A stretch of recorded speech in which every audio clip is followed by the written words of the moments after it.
Hello बच्चों, जो ब्रह्मास्त्र test series है बेटा, उसमें जेई मेन लेवल वाले का पहला टेस्ट ये है और उसमें अपन केमिस्ट्री डिस्कस करने जा रहे हैं बेटा। देखेगा पहला question, the density of 2.45 molar, capital है मतलब मोलर दिया हुआ है, एक्वस मेथेनॉल इज 0.976 ग्राम पर ml, what is the molarity of solution. Sorry, molarity पूछी गई है आपसे बेटा। तो ध्यान दीजिएगा, फॉर्मूला क्या है बेटा, मोलरिटी बराबर molarity into 1000 by density into 1000 minus molarity into molar mass of solute.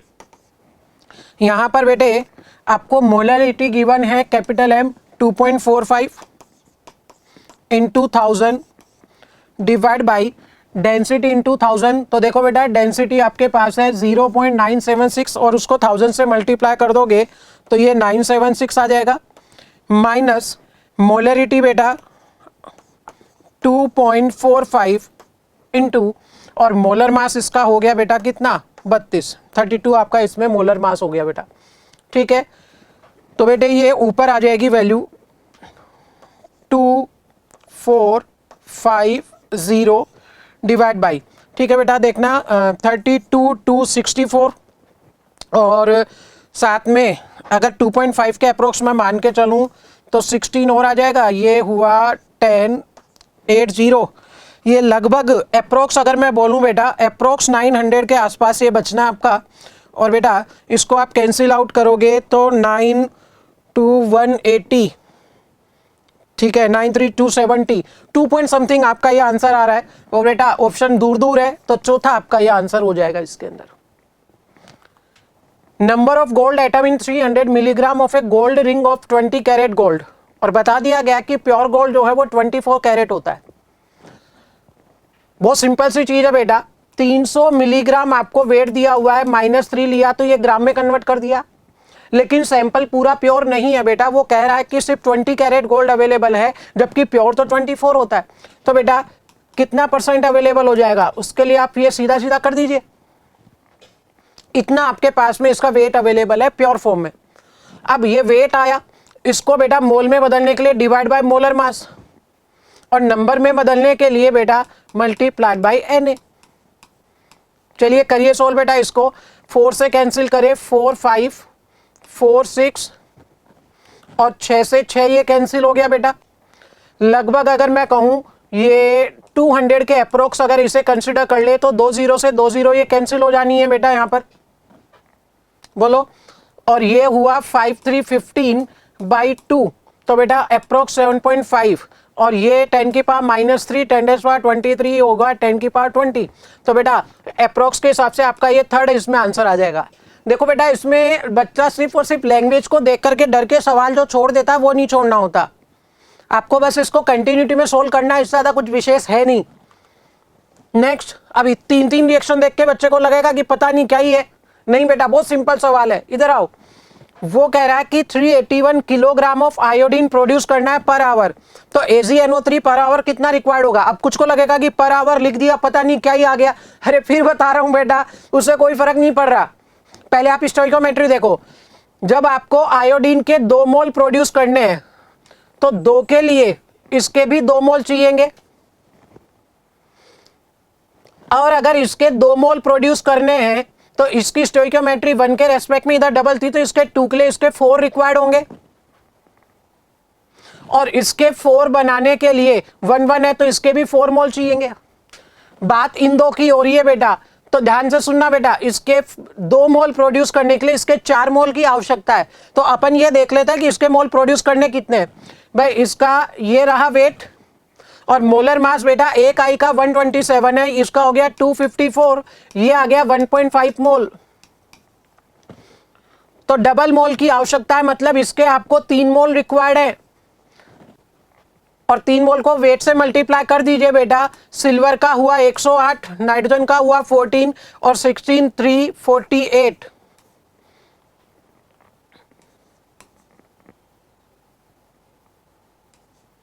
170 into 3, तो बेटा ये हुआ आपका 510। इतना सिंपल सवाल था, ऐसा नहीं है कि देखते ही डर के छोड़ देना है बेटा, वहां भी बहुत बहुत भाई मेंस में बहुत टफ पेपर नहीं आता है, बस लैंग्वेज ऐसी आती है बच्चों को देख के डर लगता है, जबकि बस मन में भरोसा रख के और सोल्व करना होता है। नेक्स्ट क्वेश्चन है, एक तत्व M का 0.250 ग्राम अधिक के फ्लोरीन से अभिक्रिया करके 0.547 ग्राम हेक्साफ्लोराइड MF6 उत्पादित कर रहा है, तत्व कौन सा है? तो बेटा अगर अपन रिएक्शन लिखे यहाँ पर M फ्लोरीन एक्सेस में चाहिए जितनी मिल रही है, बना MF6 रहा है, तो बैलेंसिंग में यहाँ 3F2 लग जाएंगे। अब बेटा सुनो, आपको इसका वेट दिया हुआ है और साथ में वेट इसका भी दिया हुआ है, और स्टोइकोमेट्री ये कहती है कि इसका 1 मोल जाने से इसका 1 मोल बन रहा है, यानी क्या दोनों मोलर रेशो में बराबर है कि नहीं है? तो दोनों को मोल में कन्वर्ट करके बराबर कर दीजिए, और मोल में कन्वर्ट करने के लिए divide by molar mass x, और यहाँ जो मोलर मास होगा उसमें M का x और एक फ्लोरीन का 19 होता है बेटा, तो 6 का कितना हो जाएगा? 114।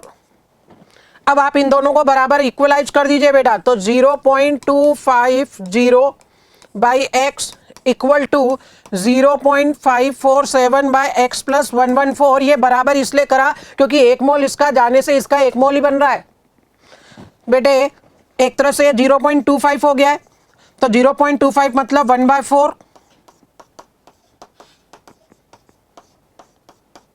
क्रॉस मल्टीप्लाई कर दीजिए बेटा, x ऊपर आ गया, 114 ऊपर आ गया, और बेटा ये 4 से मल्टीप्लाई होगा, 4 7 28, 4 4 16 और 2 18, 4 5 20 21, ठीक है। और ये 3 इधर डेसिमल लग रहे हैं, तो ये हो गया 2.188x। अब बच्चों इस x को लेफ्ट से राइट में ले जाइए बेटा, तो ये इधर जाके माइनस का x हो जाएगा, तो यहां से देखना बेटा ये इधर बचेगा लेफ्ट में 114 इक्वल टू x को ले जाओ राइट में, तो माइनस होकर के बेटा 1.188x बच गया। मतलब x के लिए आप क्या करो, 114 डिवाइड बाय 1.18 अप्रोक्स बेटा देखूं तो 1.20 के आसपास ये अप्रोक्स हो रहा है बेटा, तो 114 बाय 1.2 अगर सोल्व करोगे लगभग आपका इनमें से कोई मोलर मास मिलना है बेटा। अब अप्रोक्स सोचो 114 बाय 1.2 है, तो बेटा ये तो मिलने से रहा, इतना कम भी नहीं हो रहा है, ये 96 के आसपास आ रहा है, तो बेटा मोलर मास के हिसाब से ये मोलिब्डेनम एलिमेंट हो जाएगा। एक कंटेनर है 64 ग्राम ऑक्सीजन, ठीक है बेटा, इसका सीधा अर्थ हुआ कि 2 मोल आपके पास में ऑक्सीजन है। From this container 11.2 litre oxygen gas at STP and 6.022 into 10⁻23 oxygen atoms are remove, दोनों रिमूव कर दिए गए। तो बेटा 11.2 लीटर था, 22.4 से डिवाइड कर दीजिए, आधा मोल, और हाफ मोल ऑक्सीजन का वजन अगर निकालें तो मल्टीप्लाइड बाय 32 16 ग्राम, तो 16 ग्राम तो ये रिमूव हो गया बेटा। दूसरे में अगर आप देखें तो ये 1 मोल है, लेकिन बेटा ध्यान देना 1 मोल है ऑक्सीजन एटम्स की फॉर्म में। अगर बेटा 1 मोल ऑक्सीजन एटम्स की फॉर्म में है तो O2 की फॉर्म में तो आधा मोल होगा, तो आधे मोल का वजन 16 ग्राम इसका हो गया, तो कुल मिलाकर के 16 ग्राम यहां से और 16 ग्राम यहां से, 2 बार 16 ग्राम का लॉस हुआ, 64 ग्राम था, तो बचा कितना बेटा 32 ग्राम। नेक्स्ट एक रिएक्शन सीक्वेंस है, फिर से बहुत आसान सी रिएक्शन, वो लास्ट में कह रहा है कि 1 मोल S8 से कितना ग्राम SO3 बनेगा। तो बेटा S8 का 1 मोल लिया गया, अब सुनना बेटा इसके 1 मोल से यहाँ इसके 8 मोल बनेंगे। अब आप इसको पूरा 1 मोल कवर करके हुए चले क्योंकि बोला गया है, तो बेटा 1 से 8 मोल बने, अच्छा 2 से 2 बनते हैं, तो 8 मोल से कितने मोल बनेंगे, 8 मोल बन जाएंगे। वेट में कन्वर्ट कर दीजिए 8 मोल को, सल्फर का 32 है बेटा, 16 3 48 बेटे, ये हुआ 08, हाँ 64, मतलब 640 ग्राम आपका ये आंसर आ जाएगा। बहुत आसान सी चीजें हैं, ज्यादा टिपिकल है नहीं बेटा, बस मन में भरोसा रखना होता है आपको और सोल्व करना होता है। 2 ग्राम impure sample of calcium carbonate on heating produce 0.84 gram of calcium oxide। जो रिएक्शन है वो ये,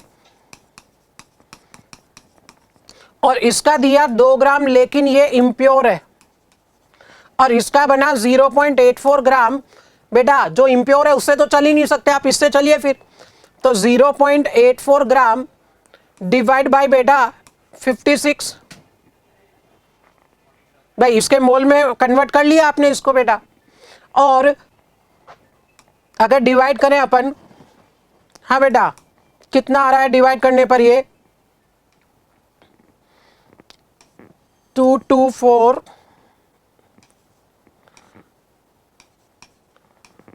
ठीक है, और 14 2 और 14 3, तो बेटा ये देखा जाए अगर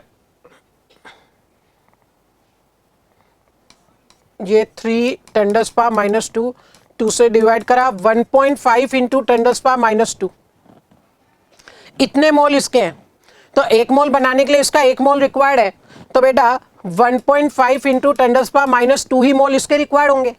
अगर आप इसे वेट में कन्वर्ट करें तो मल्टीप्लाइड बाय मोलर मास इसका 100 है, तो ये आ गया इसका 1.5 ग्राम जो रियल में रिएक्शन कर रहा है। तो प्योरिटी कितनी आ गई बेटा, जो इसका रियल में रिएक्शन कर रहा है बाय जो टोटल है इनटू 100, तो वास्तव में ये आपका बेटा आ गया कितना परसेंटेज, 75% प्योर है। Difference between the wave number of first line of Barmer series and last line of Paschen series, difference है, रेशो नहीं है बेटा। तो दोनों अलग अलग एक बार पहले देख लें। वेव नंबर का फॉर्मूला बच्चों R(Z²) 1/N1² माइनस 1/N2²। पहली जो कंडीशन है, वेव नंबर R, लिथियम है, Z का स्क्वायर 9 हो जाएगा, बार्मर सीरीज है बेटा 2 में आएगा, और क्या कह रहा है उसकी फर्स्ट लाइन, तो बार्मर की फर्स्ट लाइन बेटा 3 से आएगी। आगे सोल्व कर लीजिए इसको, ये आया R, ये 9, हाँ बेटा, तो 2 का स्क्वायर 4 हुआ, 3 का स्क्वायर 9 हुआ, और ऊपर डिफरेंस आना है 9 - 4, ये 5 हुआ। तो बेटा 9 से 9 कैंसिल आउट हुआ, ये हुआ 5/4R। फिर दूसरा जो न्यू बार है बेटा वो R अगेन 9, अच्छा इस बार है पास्टन सीरीज तो 3 में आएगा, और लास्ट लाइन है बेटा तो मतलब इंफिनिटी से आ रहा है, तो बेटा ये तो कैंसिल हो गया यहाँ पर, और ये भी 9 कैंसिल आउट, सीधा सीधा R आ गया। तो दोनों का डिफरेंस पूछा गया आपसे बेटा, डिफरेंस क्या हो जाएगा बच्चों बोलो, 5/4R माइनस R, तो यहां से बेटा ये R/4 बच गया सीधा सीधा। आई बात समझ में बेटा। For an electron with n बराबर 3 has only one radial node, बच्चों रेडियल नोड का फॉर्मूला होता है n-1 - l, और रेडियल नोड की संख्या 1 दी गई है, n की वैल्यू आपको 3 दी गई है बेटा, l को लेफ्ट में ले आइए, इधर 1 को राइट में ले आइए, तो l बराबर आ गया 1। अब बेटा ऑर्बिटल एंगुलर मोमेंटम का फॉर्मूला होता है L × L + 1 का होल रूट h/2π, और L की वैल्यू आपके पास आ चुकी है 1, तो 1 × 1 + 1 का होल रूट h/2π, तो ये आ गया बेटा √2 h/2π, ये आपका आंसर हो जाएगा third. What possibly can be the ratio of the de Broglie wavelength for 2 electrons each having 0 initial energy and accelerated through 50 volt and 200 volt respectively. सुनिएगा बेटा, भाई डी ब्रोगली वेवलेंथ को अगर आप जाएं आगे तो h/√2m, काइनेटिक एनर्जी की जगह क्या आ जाता है बेटा, चार्ज इनटू एक्सेलरेशन पोटेंशियल, क्योंकि एक्सेलरेशन पोटेंशियल की बातें कर रहा है तो वहां तक तो पहुंचना ही पड़ेगा। अब बेटा h constant, 2 constant, same particle electron लिया हुआ है तो मास और चार्ज भी कांस्टेंट, यानी रिलेशन आ गया बेटा क्या, लैम्डा इनवर्सली रूट एक्सेलरेशन। तो यहां से बेटा λ1/λ2, और बेटा एक्सेलरेशन 1 वाले का कितना है बेटे 50, और 2 वाले का है 200, तो ये 4:1 का √2:1 आपका आंसर हो जाएगा। आई बात समझ में। A bulb of 40 watt is producing a light of wavelength 620 nanometre with 80% of efficiency. ठीक है बेटा, कुल मिलाकर के आपको दिया हुआ है, पावर गिवन है बेटा, तो ये आ जाएगा पावर कैपिटल N hc/λ, लेकिन 40 वॉट जो है वो सिर्फ 80% एफिशिएंसी से काम कर रहा है। कैपिटल N मिलेगा मतलब number of photons per second मिलेंगे यहां से, H हुआ 6.6 × 10⁻34, C हुआ 3 × 10⁸, और लैम्डा दिया हुआ आपको 620 नैनोमीटर को मीटर में कन्वर्ट कर दीजिए बेटा। चलो करिए सोल्व बेटा इसको, ये हुआ 2 0, ये कैंसिल आउट 32, ये 3 × 6.6 अप्रोक्स 20 के आसपास, 0 से 0 कैंसिल आउट, 2 से भी कैंसिल कर दो तो ये आ गया 31, ठीक है। -9 ऊपर जाके प्लस का 9 और प्लस का 8 प्लस का 17 और -34 है तो -17। तो यहां से अब एक काम करते हैं, n इक्वल टू क्या क्या बच गया 32, ये 31 डिवाइड वाला क्रॉस में ऊपर जाएगा और ऊपर जो बच गया था 10 की पावर -17 वो यहाँ आएगा। लेकिन ये फोटोन पर सेकंड आए और आपसे पूछे गए कितने में बेटा 20 सेकंड्स में, तो ये पूरा और मल्टीप्लाई होगा अभी किससे बेटा 20 से, और -17 को पहले ही ऊपर ले जाओ आप, प्लस का 17 इंटू 20, तो बच्चों ये आ गया आपका कितना 0 हटाया 10⁻18, 2 से मल्टीप्लाई कर दो बेटा इसको 62। अब एक काम करो बेटा सिंपल सा है, देखो एक डेसिमल दो डेसिमल लगाए तो ये 10⁻20 तो यही आ गया, और ये लगभग 20 के आसपास 6318 मतलब 20 के आसपास की वैल्यूज आ रही है। तो बेटा अगर आप इसमें से ये वैल्यू का एक 0 यहाँ और हटा दें तो 21 हो जाएगा, तो ये हो जाएगा लगभग 2 इंटू 10⁻21, ये आपका इसमें आंसर हो जाएगा बेटा। Beryllium and aluminium exhibit many properties which are similar, ठीक है, डायगोनल रिलेशन है बेटा भाई, लिथियम बेरिलियम बोरॉन, इधर सोडियम मैग्नीशियम एल्यूमिनियम सिलिकॉन, तो लिथियम का मैग्नीशियम के साथ बेरिलियम का एल्यूमिनियम के साथ डायगोनल रिलेशन होता है, प्रॉपर्टी में सिमिलरिटी होती है। लेकिन अगला सवाल बदल दिया बाद में, अगला क्या कह रहा है, but the two elements differ in, लेकिन ये दोनों अगर बात करें कि अलग हैं किस बात में, फिर तो पहला लिखा हुआ है फॉर्मिंग कोवेलेंट हैलाइड, बिल्कुल इसमें सिमिलर हैं क्योंकि ये दोनों की रेडियस कम है, तो बेटा फजान रूल अच्छे से अप्लाई होकर के पोलराइजेशन ज्यादा होकर दोनों ही कोवेलेंट हैलाइड बनाते हैं, ये तो सिमिलरिटी है। पॉलीमेरिक हैलाइड, इनके बेटा जो हैलाइड होते हैं वो पॉलीमर बनाते हैं, जैसे Al2Cl6 ऐसे ही BeCl2 भी पॉलीमर बनाता है, ये भी सिमिलरिटी है। एग्जिबिट मैक्सिमम कोवेलेंसी, हाँ यहाँ डिफरेंस आएगा क्योंकि बेरिलियम सेकंड पीरियड की कोवेलेंसी मैक्सिमम 4 होगी जबकि एल्यूमिनियम की 6 तक चली जाती है, और दोनों के ही ऑक्साइड जो है नेचर में एम्फोटेरिक है, यहाँ भी सिमिलरिटी है, और ये आपसे डिफरेंस पूछ रहा है। H और Cl की इलेक्ट्रोनेगेटिविटी देखो, परसेंटेज आयनिक कैरेक्टर का सीधा सीधा फॉर्मूला है 16 into delta En plus 3.5 into delta En का होल स्क्वायर, ये आपका आंसर सीधे परसेंटेज में आ जाना है। तो बेटा 16 इंटू डेल्टा En कितना हो गया बच्चों, दोनों का 0.9 प्लस 3.5 इंटू 0.9 का होल स्क्वायर, तो बेटा ये देखो 14.4, अच्छा 0.9 का स्क्वायर कितना हो जाएगा 0.81 इंटू 3.5, अब ये 3.5 से थोड़ा कम आकर के इसमें ऐड होगा तो ये लगभग 17 के आसपास की वैल्यू आ जानी है आपकी। कौन सा इनमें से सही स्टेटमेंट है बच्चों, यहां पर देखो ये ठीक है, फॉर्मूला होता है फॉर्मल चार्ज का बेटा V minus L minus S/2, तो एक ऑप्शन का इसका अगर सोल्व करें, valence electron 6 minus lone pair के इलेक्ट्रॉन 4 माइनस शेयरिंग के इलेक्ट्रॉन 2 2 4/2 0, और ये तीनों एक जैसे थे तो ये तीनों तो 0 आ गए।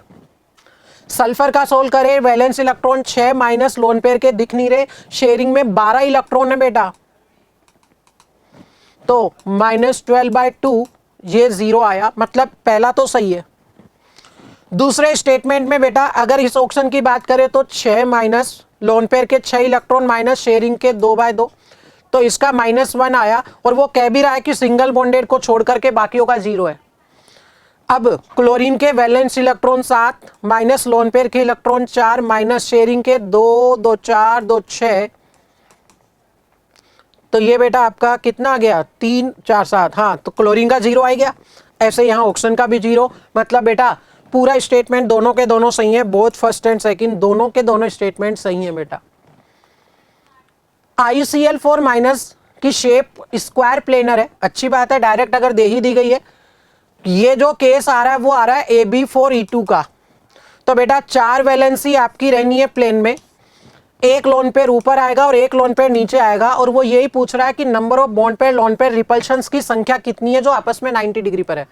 तो ये जो चारों वैलेंसी प्लेन है, प्लेन में है चारों वैलेंसी, ये चारों की चारों इसके साथ भी 90 डिग्री पर है, और इसके साथ भी 90 डिग्री पर है, तो बॉन्ड पेयर लोन पेयर के टोटल 8 रिपल्शन हो जाएंगे बेटा इसके अंदर। अरे ठीक है बच्चों, तो उम्मीद है कि आपको ये सवाल समझ आए होंगे बेटा। बने रहिए आप इस सीरीज में हमारे साथ, बहुत ज़्यादा बेनिफिशियल सीरीज होने वाली है आपके लिए बेटा ये। ओके बच्चों, थैंक यू।